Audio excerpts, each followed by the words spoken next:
I always call it like it's a justified excuse. So if someone's out of shape, they're like, my kid's busy. The winners just figure out a way to work through it.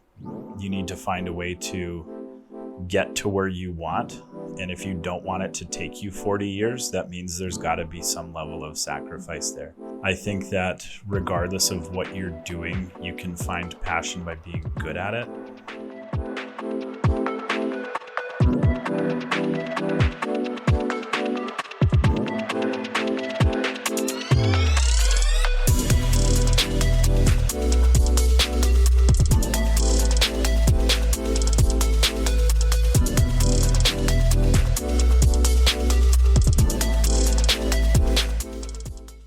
So today we have Chris Hintz. He works with AO. I think you started with the company when they were doing 10 million. Now they're doing close to 120.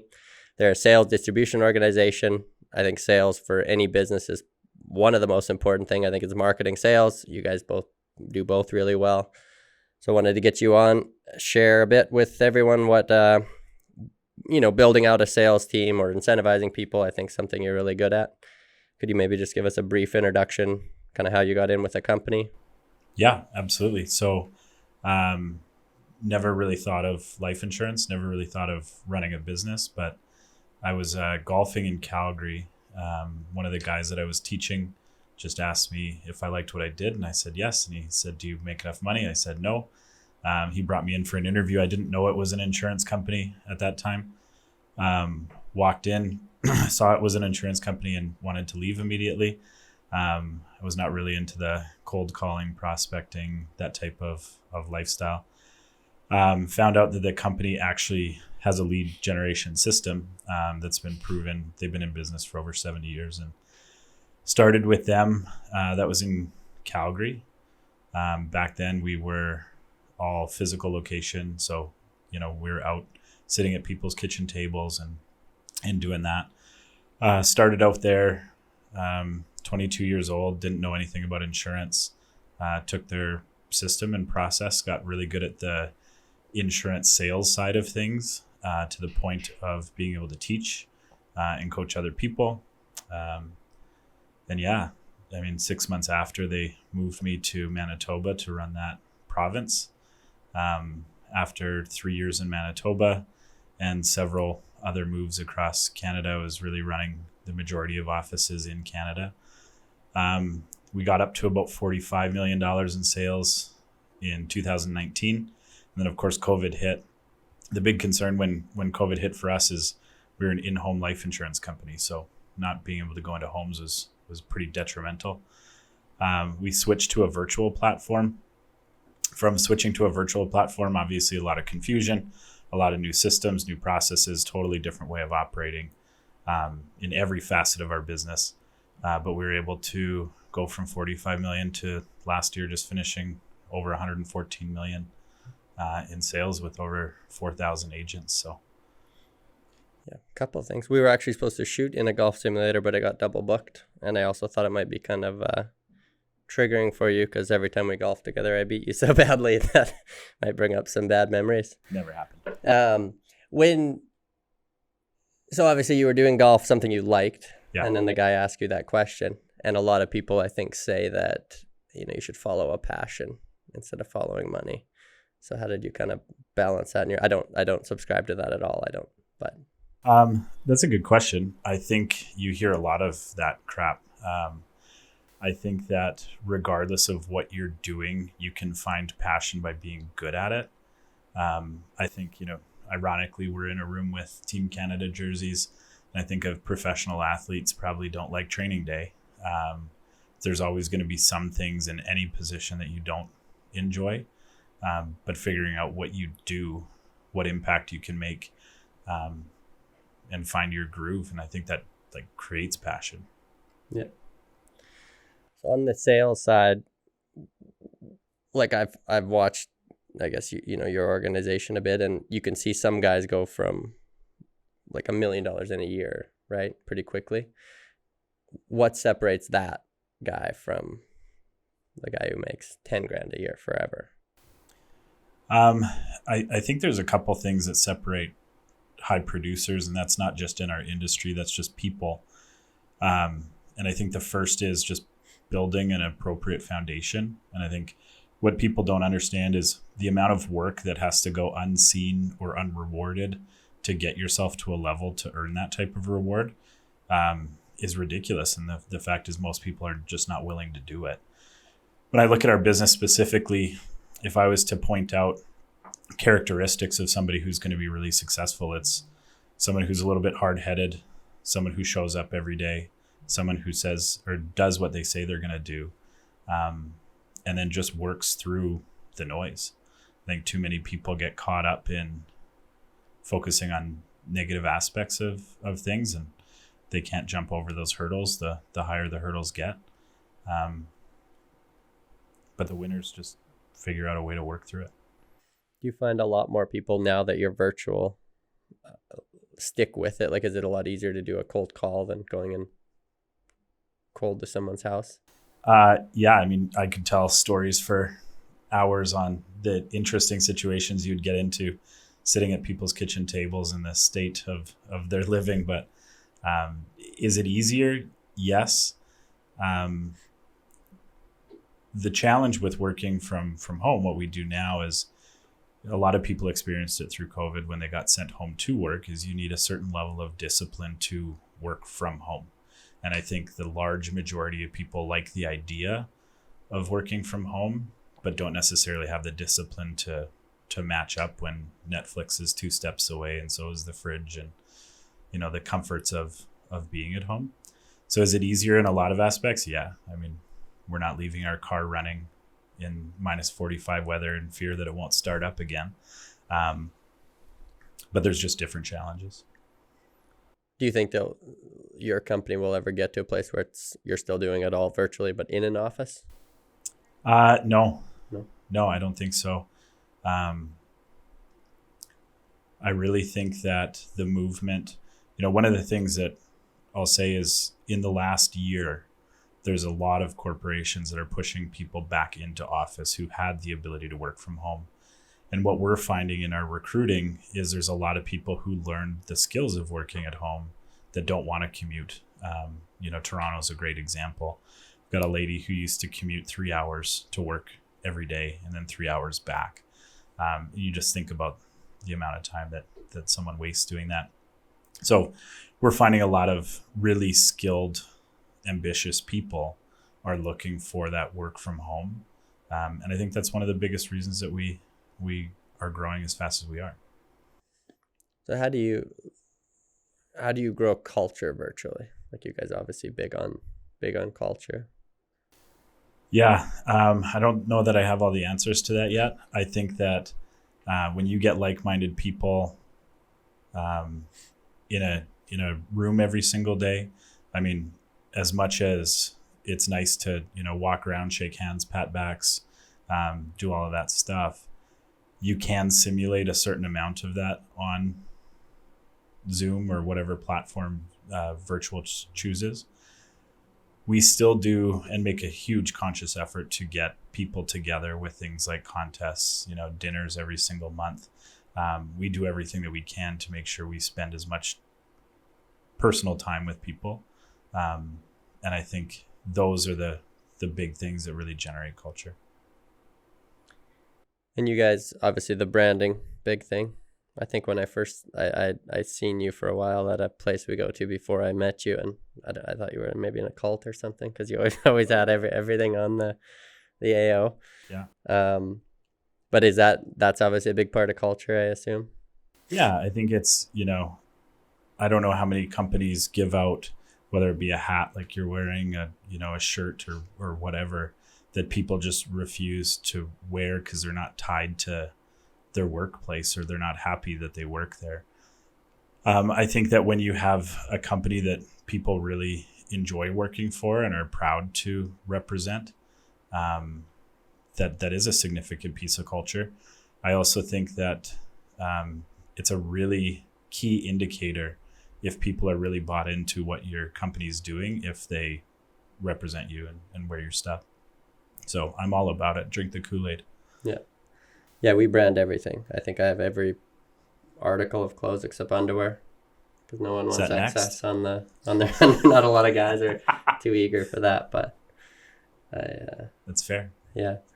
How do you? So obviously for sure in your industry, when you start out, I assume the first couple months aren't going to be, you're kind of buying into a big goal, or you're wanting that. How do you keep people motivated those first few weeks or months? I think that that's a little bit of a common misconception. I think that all depending on how hard somebody wants to work. The best part about our company is we have a system and a process for everything. So if you're a new agent coming in, there's no what do I do or how do I do it? It's all laid out for you. So people are receiving their first paycheck immediately. So it's not, Marshall size numbers, for example, but there is a lot of consistency off the get-go, and it doesn't take that long to get started. To achieve the big numbers, yeah, that's a more long-term goal. How do we keep people motivated? We just figure out what they want. I think the large majority of employers are telling you your job on a piece of paper and telling you the salary that matches that job, where we ask, what is it that you want? Because the way our opportunity is formatted is from day one, they have the path to be a senior partner in the company. They know what's available and how to achieve it. And I think that certain aspect of what we do allows people to think a lot different than if they were in a traditional workplace, because their ceilings are pretty clear everywhere else, where ours, there is none. I mean, the top earner in our organization last year, I think, was $6.5 million. And that's coming from 5 years ago. We had one person make over $1 million. So the sky's the limit. And how much training is there? Like before someone's going out doing calls, is it 20? Like, there's a lot of training. One of the really cool parts about our culture that we've worked really hard on is creating a culture where the best people share what they're doing. And I think in a lot of organizations, they kind of keep the secret sauce to themselves if they're a high performer. We have it structured where if you want to go and watch the top people in the company from day one, you can. So it's really a culture of showing, not necessarily telling. So there's certain aspects as far as product knowledge is concerned, and technology, how to use it. All of that stuff is, we have a course for that, and people can go through relatively quickly. But as far as getting those phone skills, getting those presentation skills, understanding how to, figure out what a family situation is and figure out what the best products are going to be for them, it doesn't take that long. And how do you get the top earners or performers to want to share that knowledge? Like, what is there a benefit for them, or is it just culture? There's no financial benefit for them, other than the idea that their people that they work with can go and watch others doing the exact same thing. The way that our company is formatted is we work in 5 different markets. So we have people who specialize in each one of those markets. And those people are willing to share at any point when they're working. And I think that's just something that we've bred into people from day one. This isn't a culture of being selfish. This is do more for others, and it's worked really well. When you started out, did you hate the door-to-door thing, or did you? I guess it wasn't really, you had leads, I guess. Yeah. Did I hate it? No, I really enjoyed it. I loved it. You're meeting different families every single day. When we designed my house, I've picked the pieces of every house that I've ever been into and got to see a lot of them. So there was definitely some benefits there. But I really enjoyed it. I loved being in the field. Just interacting with it's a different story every day. Yeah, and I think sales, I really do believe, I would say probably marketing's maybe senior to sales, just because if you get enough leads to a bad salesperson, they're probably going to outperform. I know you guys do a lot of marketing, but from what I've seen, it looks like it's marketing to employees, right? Like you're not marketing to the client. Correct. So our parent company does all the marketing as far as brand awareness, marketing to clients. The large majority of our marketing is just showing our people. spotlighting our people. I think, again, on the culture note, we recognize that as our company continues to grow, it's solely because of the people. So celebrating them, making sure we recognize the wins, big, small, or anywhere in between. But yeah, our marketing is definitely geared towards this is who we are, this is what we do, opportunity unlimited. So how do you, I know we, in our business group, we would talk about that a lot, incentivizing people, right? And that's always a struggle. Is it, you know, do you do cash? Do you show the people when you hit this exact metric, you get something, or is it random? I think everyone has kind of a different opinion on that, but what's yours? How do you think a good way to build that out is? I think there's a couple of things. I think that when you look at incentivizing people, you have to understand people are they want different things. So I'll give you an example. When I was running my Manitoba office, we had this one gentleman, and every single week, you know, if you produced over a certain amount, then the whole room would stand up and clap for you as a performer of the week.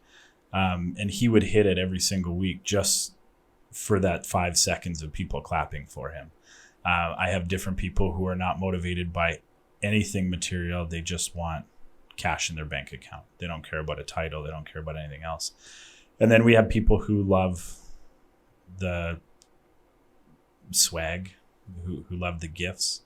And we have people who love the trips and the camaraderie that's built on them. So I think it's not a single answer. I think that you have to look at it in various different ways and what people want.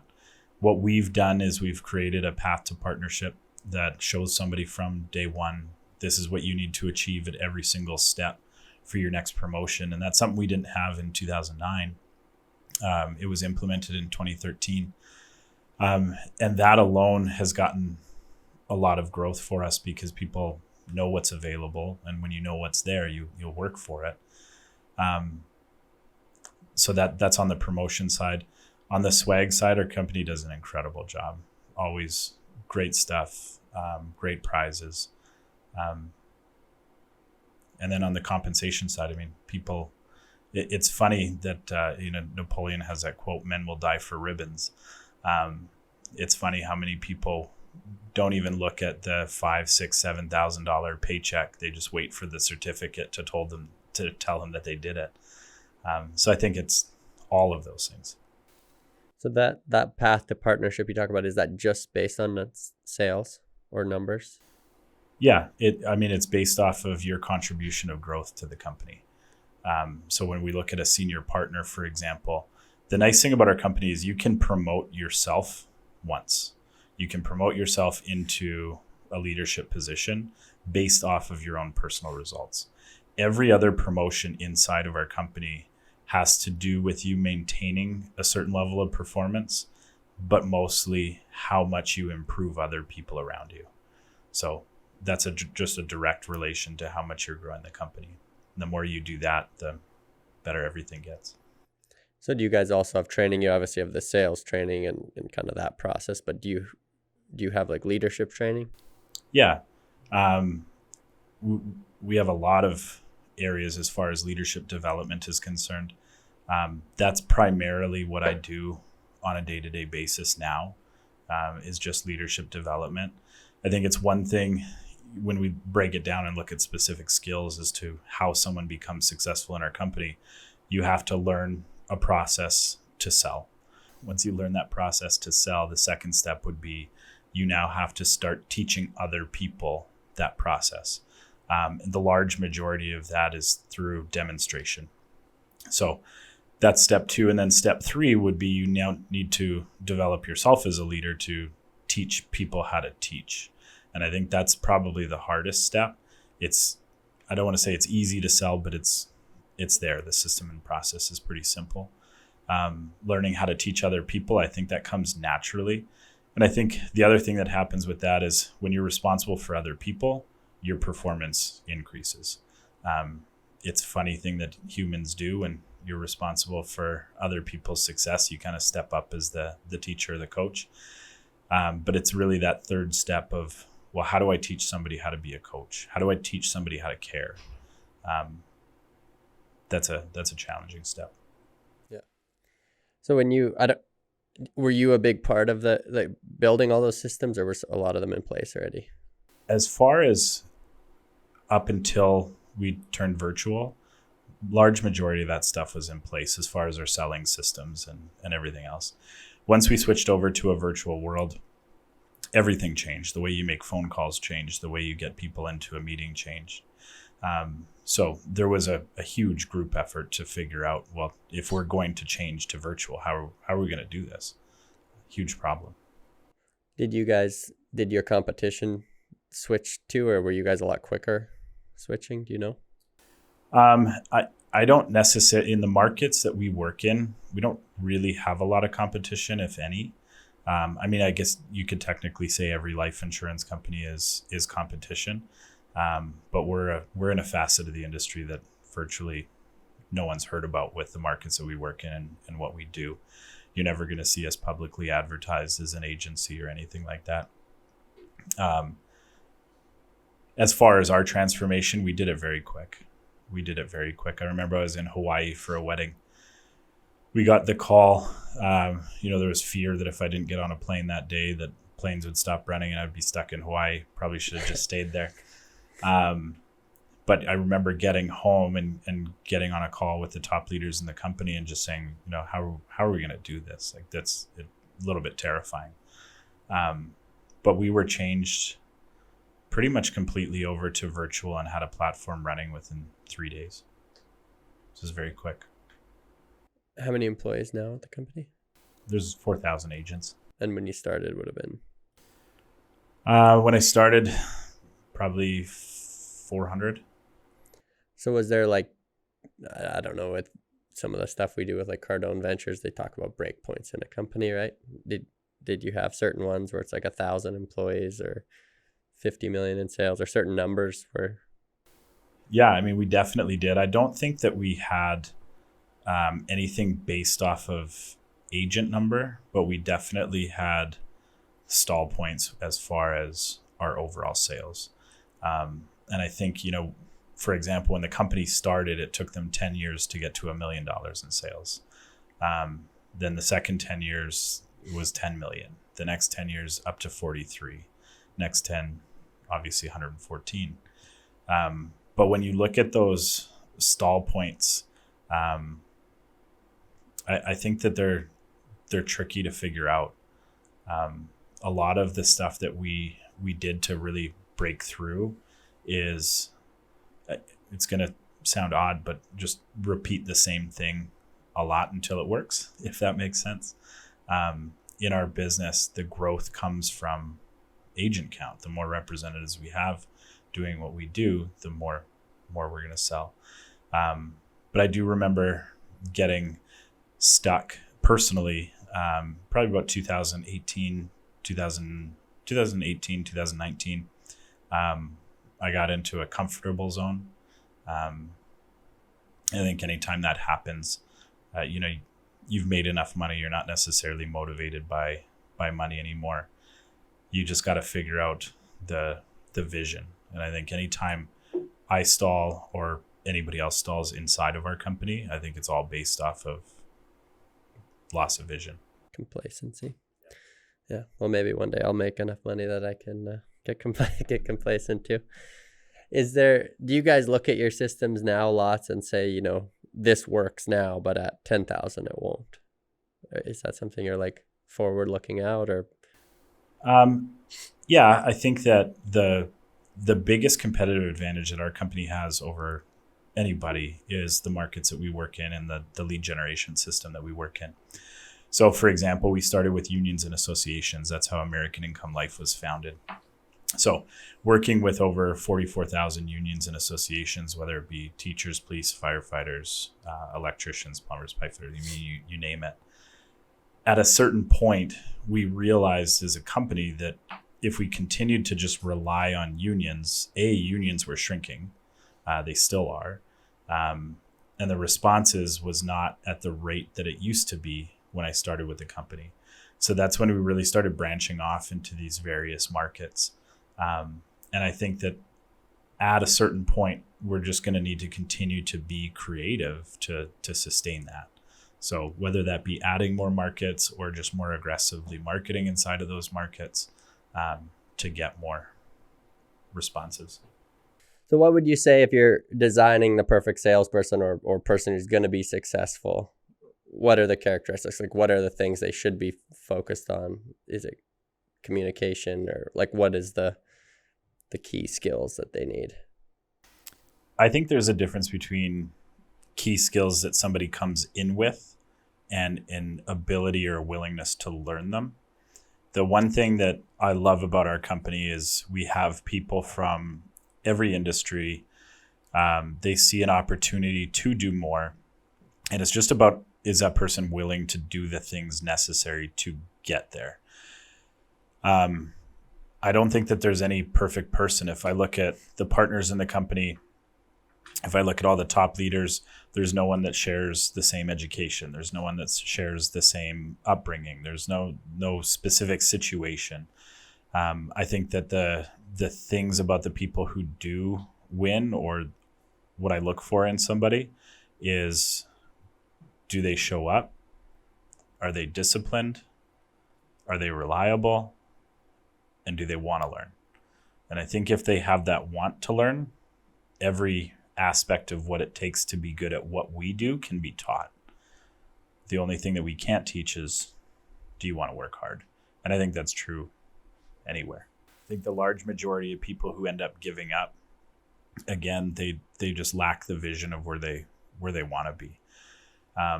When I started in the business, one of my mentors, I said, same answer or same question that anybody would ask a mentor. And I'm sure you've been asked this a lot. I know I have, but what's the biggest piece of advice so that you can become successful or make a lot of money or whatever it is? And I think that his answer to me that day, I still give to a new person today. And he just said, don't quit. He said, just stick around. You're going to have great days. You're going to have some really bad days. And you're going to have bad weeks. You're going to have bad months. You're going to have bad years.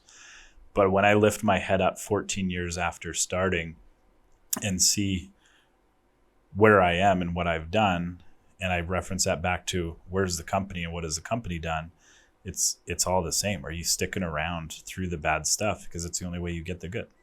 Yeah.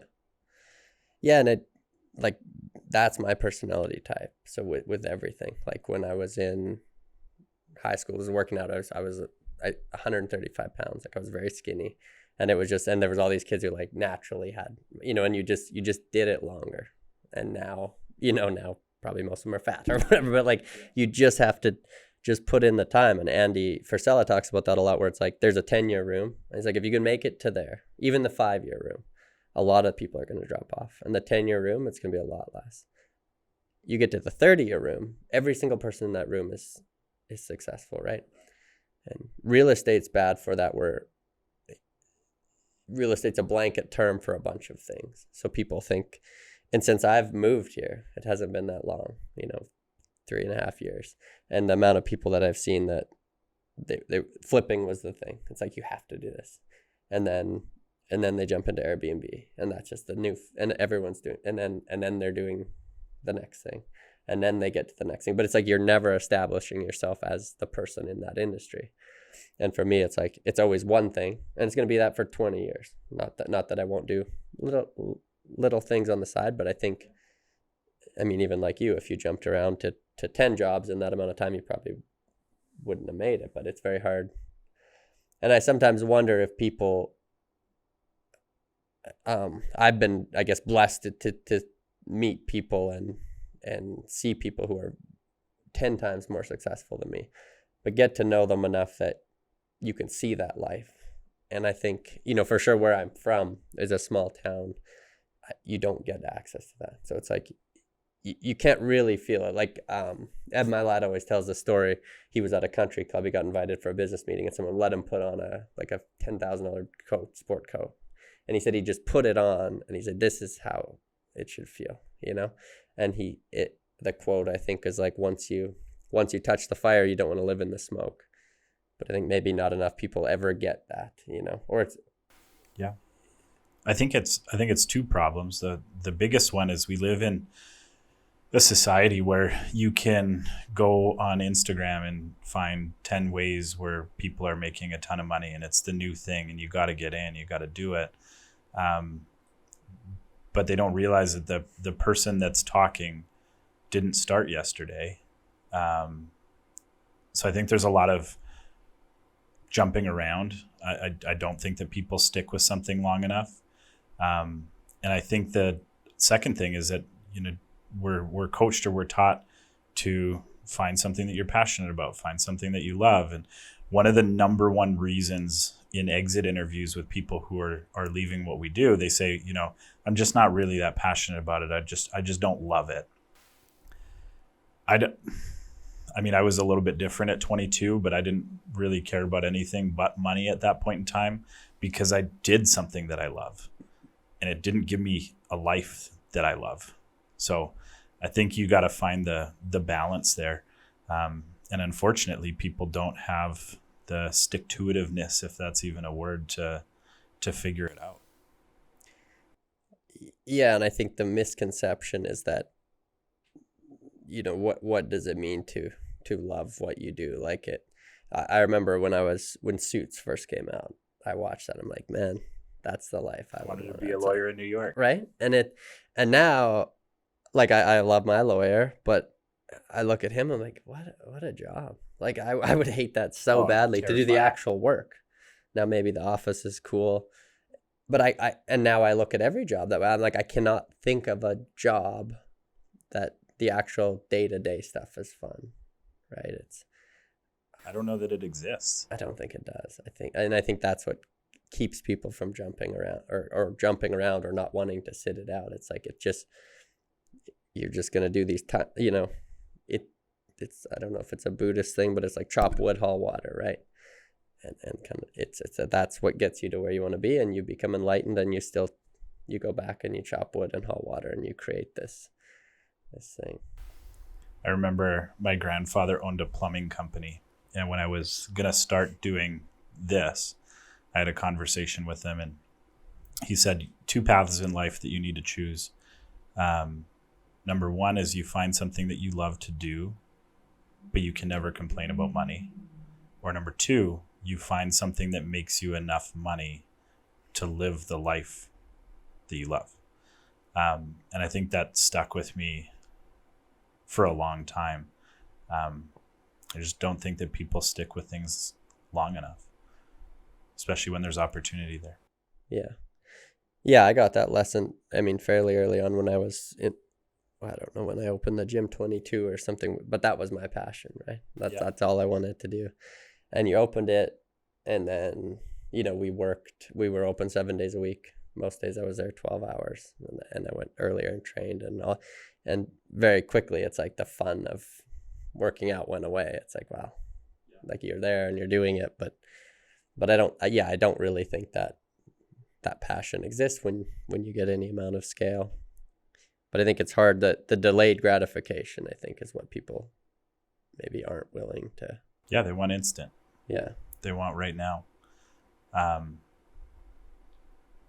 When I look at anybody, whether it be in a business group or any successful person, I think that's another thing that people need to look for and reach out and vet is, who do I look up to? Who do I take advice from? And where's it coming from? And what results do these people have?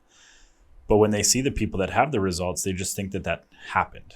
And I think telling your story is so important, because when I was in Winnipeg running that office, I was broke. The struggle is where you find out what you're made of. The struggle is where you find out if you can win and if you're going to stick to it. In Winnipeg, I was broke. There was months where, I couldn't really afford rent or afford other bills, and I was running an office, and I was looked at as a successful person. And at that point in time, I just wanted to make $1,000 a week, and I thought if I made $1,000 a week, I'd be winning. But same thing with you and the success you've experienced. They look at today's product and they forget or don't know about the gym or the mobile home park or that picture I love that you shared with us is you and the family digging a hole in the winter, I think it was, doing all that stuff yourself, and they just think it's immediate, and it's unfortunate. Well, in your business, lots of people think real estate is sexy. I mean, you look at Grant Cardone, he makes it sexy. And there's a lot of evidence to creation of wealth there, obviously. What do you think prevents people from getting to the level of passive income that they go into it looking for? Yeah, I think two things. And someone reached out yesterday and asked me this. Actually, they were like, how do you get to hundreds of units? This is what I want to do. And I told them similar to what we talked about. I'm like, it's like, now I've been in real estate, 7 years, and we started with the parks and we did the flips. But the biggest misconception or like lie, and you talked about this earlier when you said that there's so many, look at who you take advice from, right? Is there's more coaches out there with no credibility at all that are teaching people something that doesn't exist, right?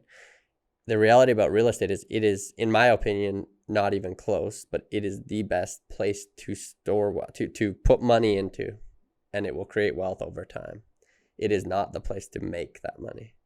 So I tell everyone, I'm like, find you'll never be able to replace $100,000 a year. Very hard to do that right away with real estate, right? So for me, I farmed and ran the gym, and we bought the trailer park, and then we slowly eliminated those, and then we could do the big flip on the park, and we sold the gym, and we had a big enough amount of capital.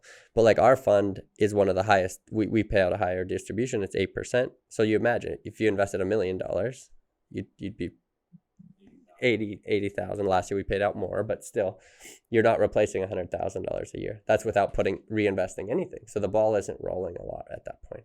Now, if you can have that $100,000 a year job and put in, or whatever you make, but be putting money into real estate and it's growing while you're earning and it's not supporting your lifestyle. And then if you make $50,000 from the real estate and it can roll the next year, compounding interest just in any investment, that's the holy grail. That's the thing that'll get you. The other thing that people don't want, the term passive income, it's just, unless you're investing with someone, right? If someone invests with us, it is passive. They own a part of the property. To do it on your own, that does not exist. And like, that's the part people don't see. When we moved here, we sold literally everything we had. We sold our business, we sold our house, we sold everything in our house to do this. Like, the guy bought our food. He bought everything, right? So we moved here. We bought our first piece of property, and then we did everything. So our kids came with us in the playpen. They sat there and we renovated the units. And there was nothing passive. That was 7 days a week. That was how our kids grew up. And that now it's different. But now we have some scale and we have years of track record.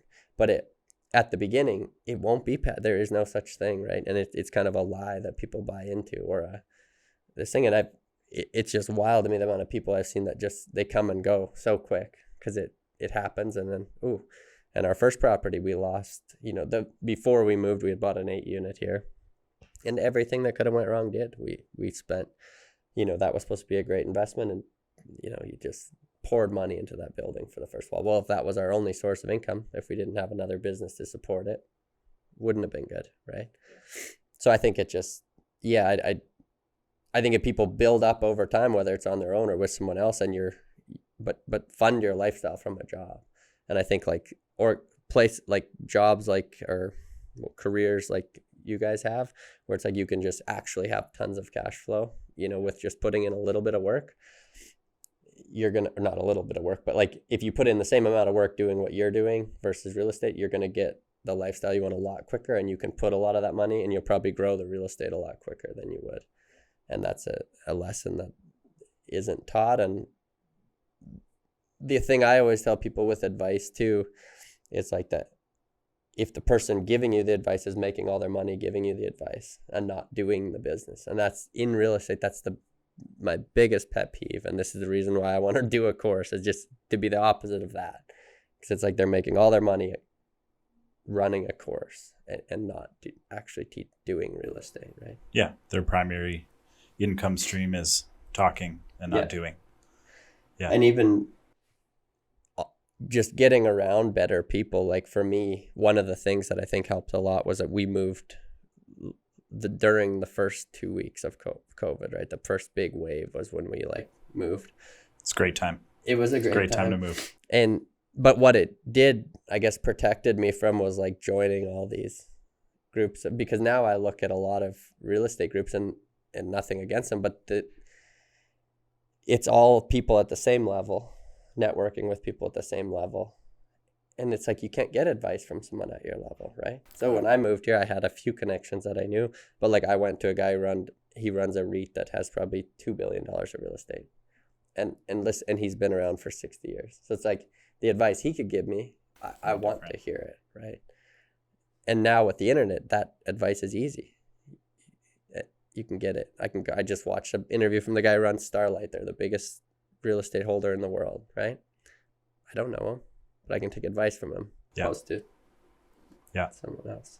That's what's unique about our business as well, is, when we talk about passive income, when you're in insurance, you have something called a trail or residual income. And that's everyone's dream, is obviously do nothing and get paid. Unfortunately, in order to get to that point, you got to do a lot. I remember when I started out, it was my second year with the company, and I got my first renewal check, and it was $72. I was on top of the world because I paid for my cell phone at the time. But thinking back, like $72, that was for work that I had already done. And I mean, obviously $72 isn't a whole lot, but you fast forward 14 years, and that number, hovers around 20 grand a month. You just think back at the beginning, you looked at it like, this is free money. And now you look at it as, I worked really, really hard to get there, to get to that point. I don't think there is such a thing as passive unless you have the capital to invest in something like you're doing. But again, how do you get that capital? Yeah, you got to do it.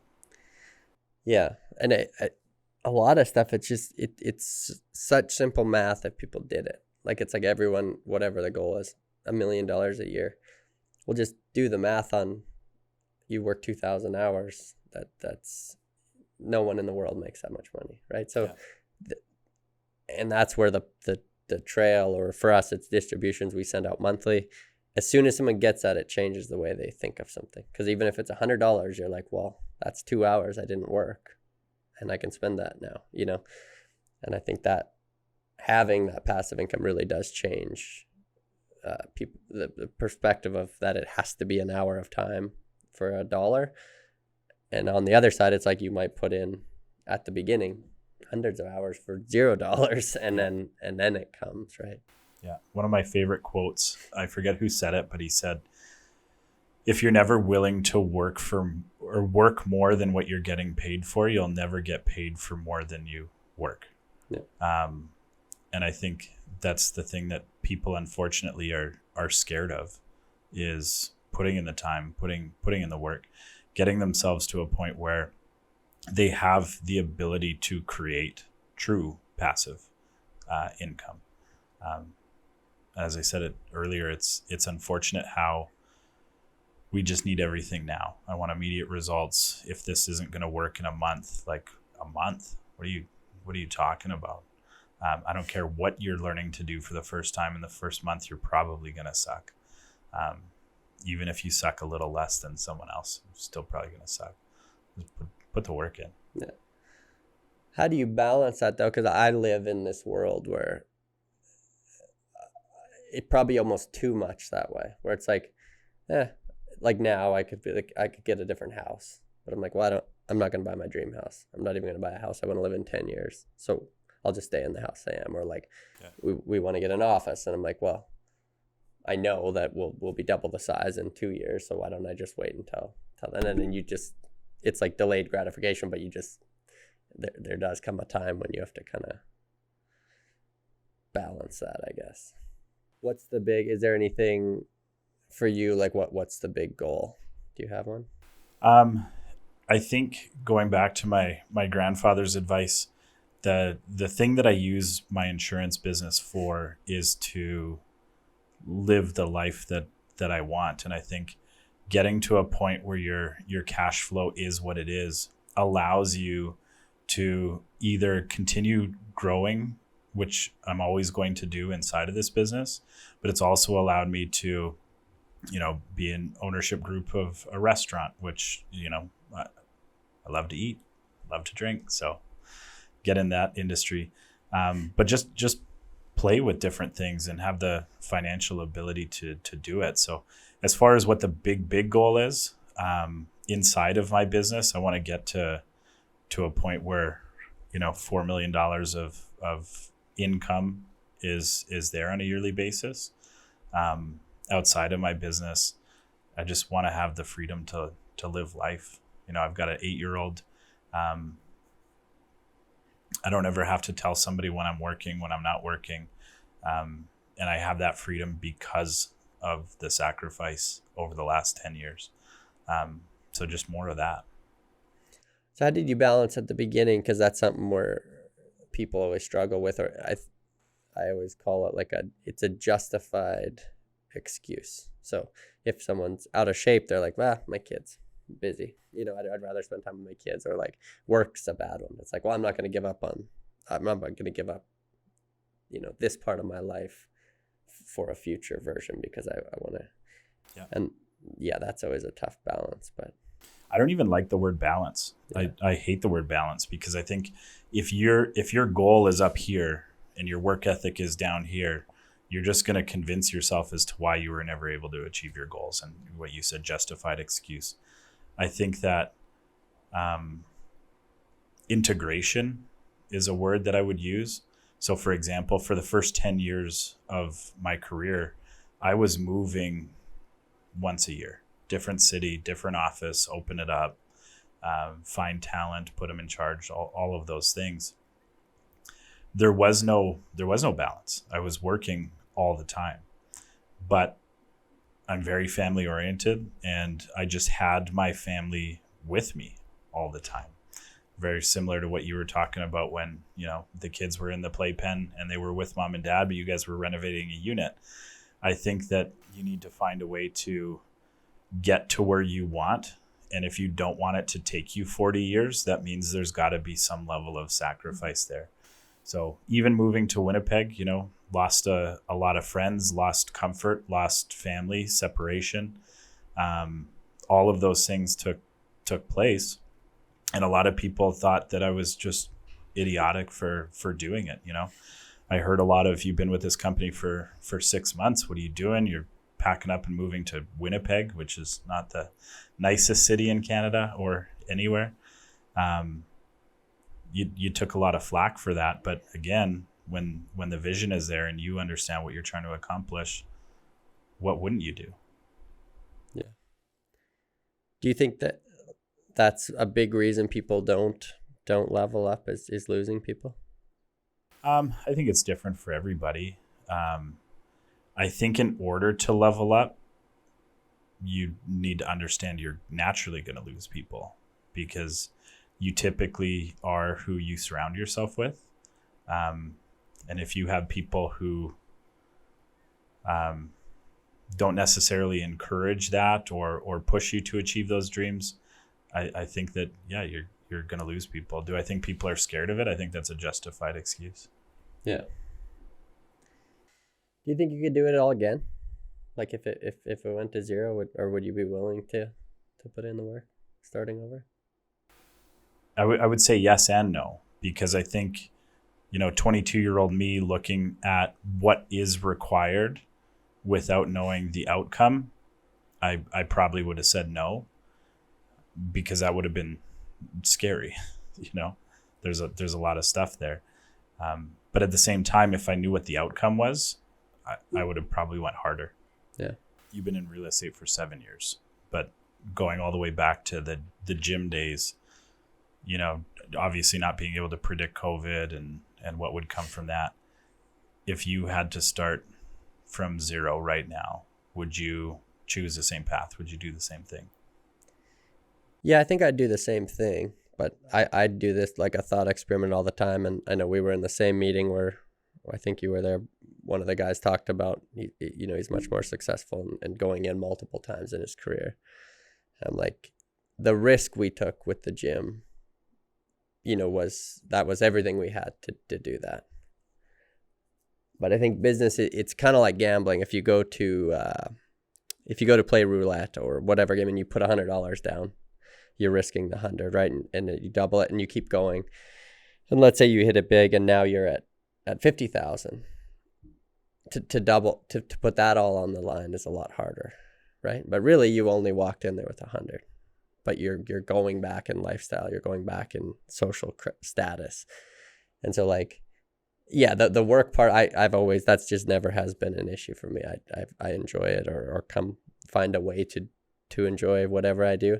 But I think of that lots. Like if it came down to today, if it's like going 100% all in from zero, to risk it, it gets harder and harder for sure.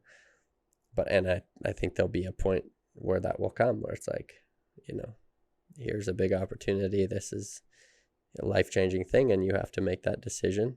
I just think it gets harder the farther along you get. Yeah, I would agree with that. I think in order to get to where you have, or I have, or anybody with any level of success, do you believe that it's necessary at some point to be all in? I do, yeah. Yeah, I think you have to do it calculated. And like I said, most people are scared to do that.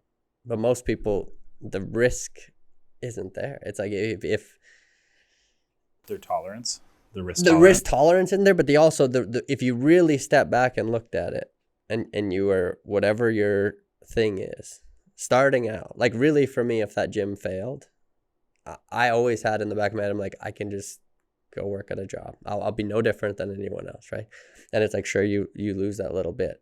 That's why I think the risk gets harder farther along.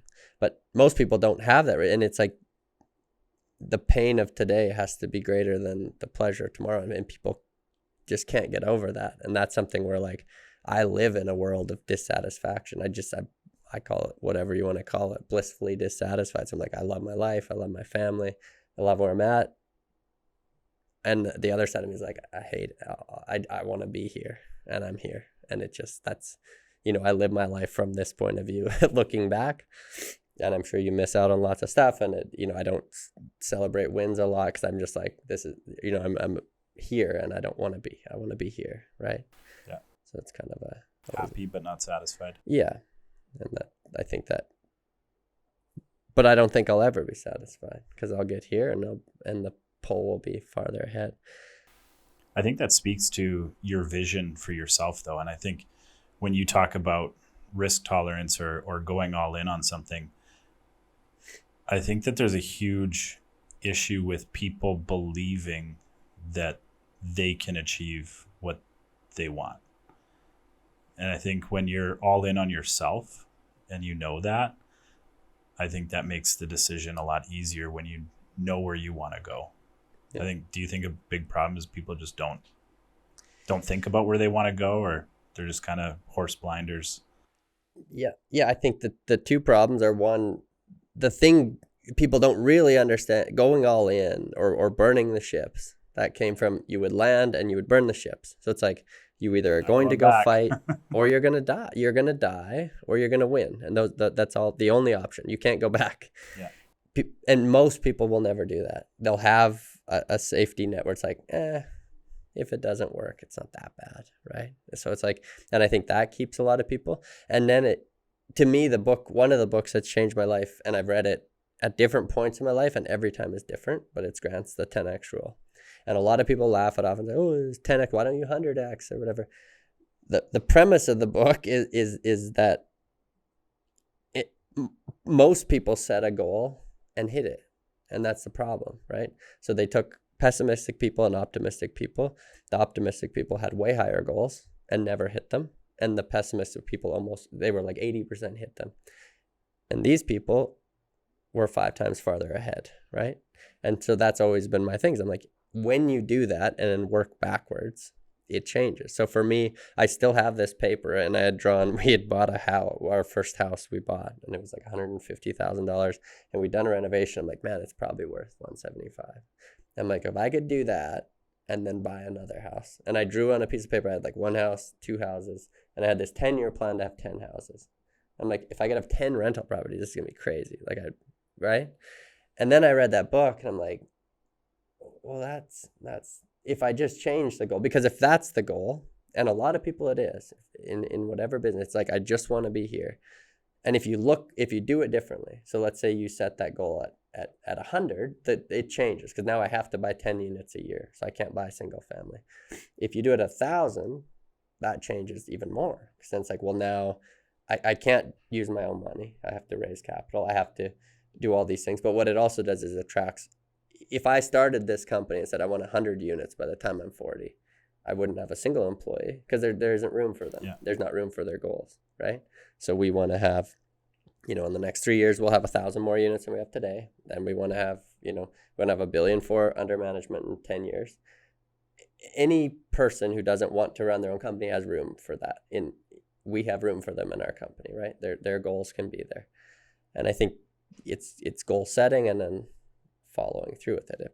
Again, people underestimate what you can do in a short amount of time or overestimate in a short amount of time and give up, and underestimate long term. So it just changed your thinking on where you want to be. Yeah, and it works backwards. So it's like, if you want, like with your company, if you want 40,000 agents, that things change. It's a different look. So you have to say, at 40,000, we need to do this. So everything we did with this company was with that in mind. So when we started, a lot of companies raise capital. They just do note investing. And I'm like, I can't do that, because if we're going to raise $100 million, I can't have 1,000 different notes tied to these things. You can't get proper loans, and it's like a mess. So we paid all the money up. It costs a lot of money to set up what we have today, right? And you set it up correctly, and now we can run this for a long time this way. But you always work backwards from the big goal. Thinking 5 years down the road. Yeah, and even now, it's like we're putting in everything we do. We're putting in systems that we don't need today. We need them when we have 100 employees maybe. But now it's going to be easy when we get there. Or we're getting an investor portal. Don't need it today, right? But you will one day, so you may as well. It just changes the way you look at things. Is there any books that have changed your life, or things what would be a good piece of advice for someone to? I think books that changed my life. There's a few that I continue to go back to always.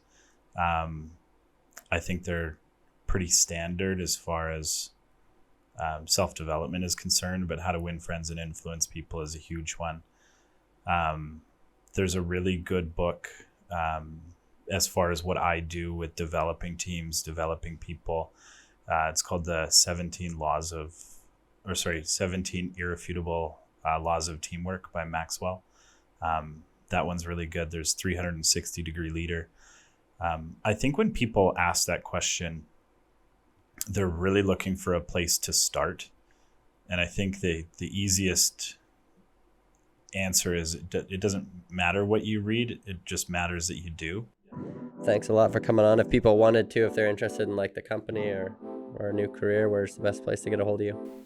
aoworkfromhome.com. What if they want to work with you specifically? Then they can reach out to me.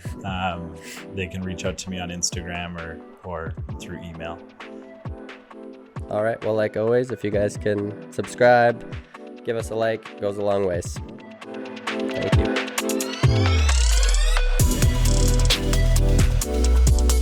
Have you ever seen, not looks wise, Chris, but like Matthew McConaughey get interviewed? Like he talks slow and like very relaxed. That's kind of how you are. Thank you. All I heard is not I look like wise. Matthew. You know that he smells really bad? How do you know that? They say he like doesn't use soap or anything apparently, and like they say sometimes like actors, like everyone always complains about him in films, like he stinks so terrible bad. Really? Could have been made up, but I did hear that. Why would you want that? I'm gonna die of soap poison. It's big soap industry that's killing everyone. Yeah, big soap. You guys gotta get in on that.